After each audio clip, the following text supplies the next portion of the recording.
I think turning off VSync may have helped. And let's see if she'll... Yeah, she actually runs now. So for some reason, that usually helps, but turning it off seems to work better for my system, so I'm not sure why. Let's check out this memory here and see if we can get the game running a little smoother. This orb, this memory, resembles the eye of an eye or masked face. It turns to face you with cold disdain. Mechanisms spin and mesh beneath the gleaming surface, and an ominous ticking begins, getting faster and faster. Two cold facts emerge from the mental gap this memory once occupied. The ticking does indeed mean that the device will soon explode, and you have no one to blame but yourself. This trap is yours, built to protect the memory within. Try to remember how to open the device. Perhaps that will disarm the trap as well. Do the intellect one. Yep. Failure. The ticking increases in tempo, faster and faster. Oh, my intellect pool, maximum intellect pool is now 11. Okay. Failure. The ticking increases in tempo, faster and faster, rising into a deafening clatter, pounding against your skull. The connections in your mind grow and strengthen to compensate, but not fast enough. You clap your hands over your ringing ears just before the memory trapped inside the orb explodes through your mind. You took 1 damage to the might pool. You stand beside a woman in a verdant crag. Beneath the two of you is a broad declivity, a flat-bottomed bowl riven by a wide chasm. Moss-covered arches provide natural ingress and egress for the light, and the broad golden disk gleams up from the floor of the valley. Your self-aware humanoid machines drill into the base of the cliffs below. If you were looking for a sanctuary, and you were, desperately, this seems like the right place. I don't know about this, the woman says, her voice flat, neutral. Her face is turned away from you. What makes this place any more secure than the other ones we've found? So draw her attention to the hidden details that your more experienced eye can clearly see. Use your charm to persuade her of the merits of the site and to remind her of the time constraints.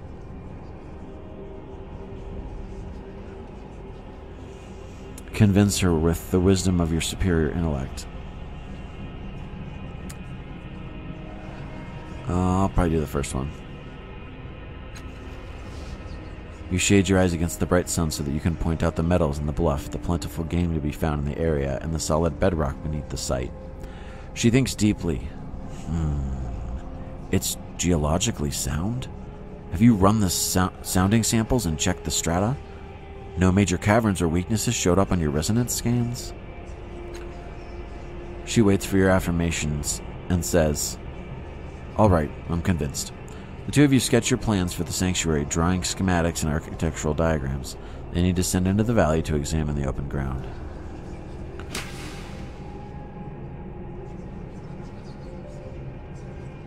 Okay, just trying to make sure I didn't miss anything. The woman suggests having one of the servitors build a shelter for your time here. You try to draw one of the constructs away from its task, but it doesn't respond to your voice. When you lay a hand on its shoulder to reinforce your command, it whirls and strikes you across the face with inhuman speed. It turns back to its task, ignoring you. Your companion helps you rise, laughter in her eyes.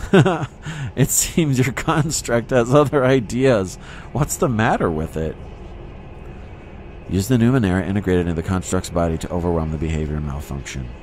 Examine the construct for mechanical faults. Look for a deeper solution. Perhaps it's an effect of the mystic metals nearby.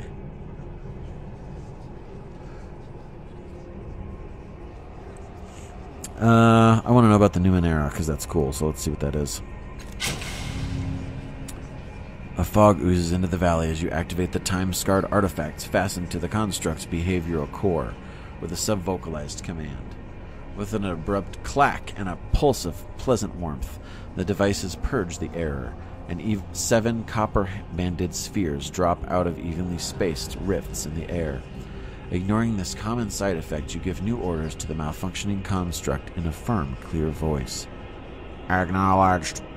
It obediently trundles to the site of your new shelter. Yeah, ain't no robot gonna tell me what to do. I'm your master, baby. Okay. The image freezes, then fades, and you feel the memory filling the gap in your mind, blocked by jagged block, or blagged jock, whatever. You stagger, clutching your head. The spectral voice didn't warn you that reclaiming your memories would hurt so much. And once more, there's something else. Hairs lift, one by one, on the back of your neck. Something beyond this room can sense what you're doing and is hunting you. Oh, man. Oh, dear. Okay, so there's the third one. Alright, I was hoping I didn't miss the bowl in the middle and forgot to, like, look at it close enough or something. Usually, these kind of games are pretty forgiving with what you can do and not letting you miss things and giving you opportunities. Your fingers are twitching. Your mind races. Each blink sends branching streams of white fire across the inside of your eyelids. That does not sound good. You can't deny it. You feel stronger and sharper, more whole than when you landed here.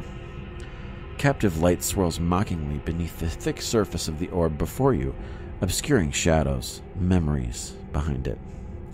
You'll need to claim them somehow if you're to be free of this place, to find your companion. I hope it's like Mort. Okay. Coax the shadows to the front of the glass so that you can see them. Intellect. Crack the orb with your fists. Might. I like intellect better. Using intellect. Permanently gain 2 to intellect pool. Maximum intellect is now 13. Yay! I'm smarter! Somehow. Not sure how that works. Success. Your confidence grows. Speaking quietly, you call a slender shadow to the surface of the glass, into the light. And there's a young woman bound in chains of sorrow. She speaks quietly of a memory. You lean in closer and closer until her whispered words fill your mind. A vision of a city springs up around you. Your city in flames and under attack. Her defenders have fought and died all day, and still, the attackers keep coming. They fight as if your destruction were demanded of them. They care nothing for mercy, surrender, or plunder. What they want is blood. But you have brought a keen-eyed companion to the top of the tower. She has seen the way to stop the invaders. You need to get her to safety, and you need to rally your defenders.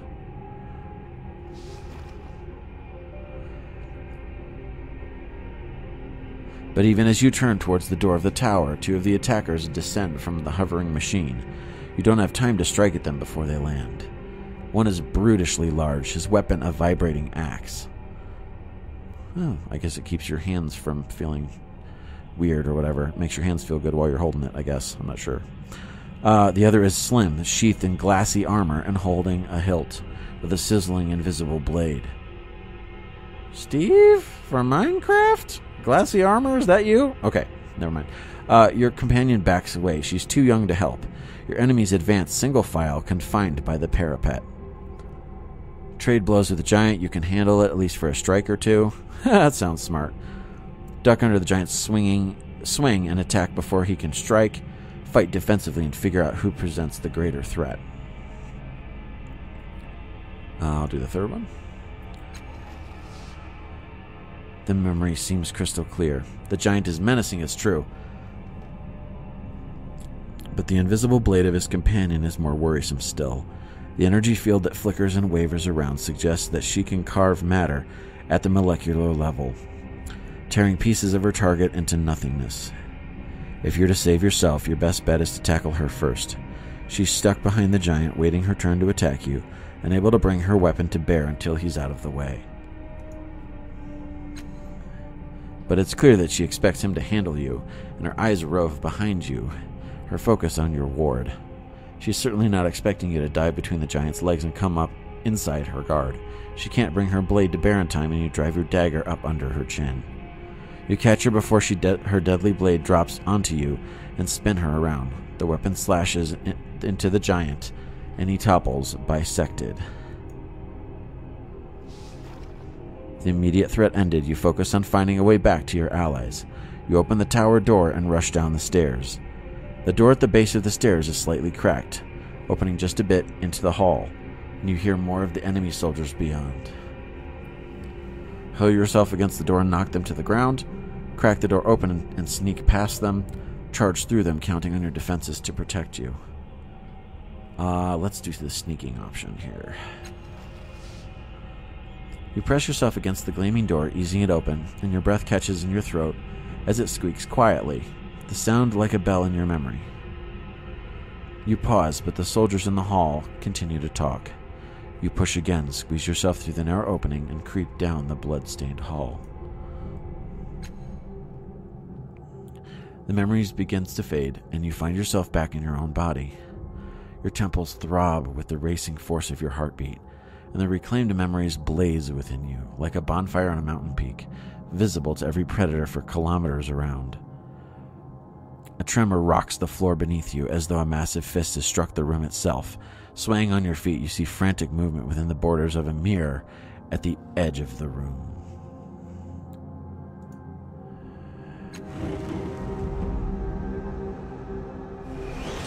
Oh dear, okay. Well, we just cleared the table, got rid of that ball. Alright, let's see. So, now that we've done the 3 memories, I think we're supposed to see what we became of ourselves and see what we are to become for the rest of the game. Alright. It's like the mirror of your wrist from Harry Potter. So far, a lot of Harry Potter references in my brain. I don't think that's the game's fault, that's my problem. But, you know, sign of a good game, you know, if you ask me. The border of this mirror is lavishly decorated with a dizzying number of interlocked symbols, like Stargate, daggers, masks, paintbrushes, amulets, and more. But that's nothing compared to what you see in the glass. Aliens? No. Okay. You see a vast crowd of people, exact doppelgangers of you, shoving, arguing with, and fighting each other. Oh, jeez. I'm fighting with myself. Stop me, stop me. Most are drab imitations of you, but a precious few are vivid and pull at your attention. Each of them bears an intricate pentagonal tattoo on their head. For one thing, that's painful. I think. I haven't gotten it done or anything, but in their eyes, their actions, you see the memories you discovered within the orbs and the choices you made, shining like distant stars. Your hand twitches at your side, and though some of the bright doppelgangers ignore you, an even smaller number immediately turn to you, waiting for you to choose them and learn what you might become. A rumble shakes the room, and a slow vibration spreads from the darkness below, rippling towards the ceiling. Point at the doppelganger moving cautiously through the crowd. Point at the doppelganger tinkering with a mechanical device. Point at the doppelganger with the mystical symbol on its brow. Point at the doppelganger observing all the others. Step away from the mirror. I feel like this is a really big choice right here, and I don't want to mess it up. So let's think about this for a minute. Okay, so the first one, cautiously moving through the crowd, is going to be probably the stealth option, I would imagine. The second one, tinkering in the mechanical device, that one's probably like got turrets or is good with mechanical things, machines. Point at the doppelganger with the mystic symbol on its brow. That's probably the magic one, I would imagine. Magic tattoos or something. And then the fourth one is point at the doppelganger observing all the others. I don't know how to play this. I don't know if I should play this just something that I think I should be because it sounds like a good idea, or if I should do what I think I would really do in the crowd. I think I have to play my personality. Otherwise, it's not going to be right, and the game won't kind of reflect me. I think that's the whole point of this game, is to find out who you are as a person and let your own your own bias and prejudices for things and how you think to actually guide you through this adventure, because I think that's what would be the best adventure here. So the best example, I don't know what I'm trying to say, the words aren't working right now, but I think that would be the best way to play the game, is my personality and do what I would actually do in this situation. So I guess it's a little bit of RP, trying to see what I would do. So I think this is hard. Okay, so I think I would probably observe all the others, because if there's so many people here, I'd want to learn from what they're doing and everything. I'm kind of a chameleon in real life. I kind of like to see what's going on in other places and then learn from other people's mistakes and try to do better by, seeing what they've done. So I think I will do that. All these other ones sound amazing, though. But I think I'll pick this one, because that sounds the most like me. Sliding around the edge of the unruly crowd, the doppelganger cautions you to silence, with a finger at its lips. Together you scan the room and its inhabitants, noting every potential hazard, and hearing every drip of strange liquid in the depths beneath your feet. Yeah, that would be me.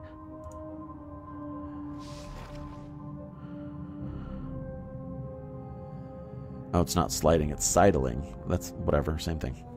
Quietly, the doppelganger waits for your decision. Yes, that is who I am, or I want to consider other choices. Oh man, this game is going to be so based on choices, and it's going to kill me when I can't do all of them. All the bits of story I'm going to miss. Oh well, we'll do this, and then maybe I'll replay it someday, but I got to go here, because that's me. Alright.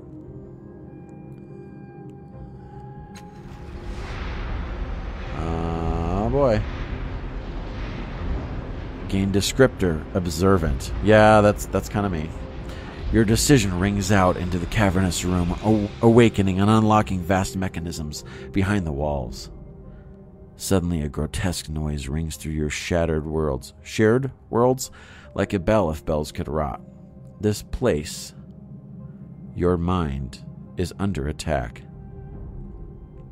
The remaining doppelgangers scatter for the edges of the mirror and vanish.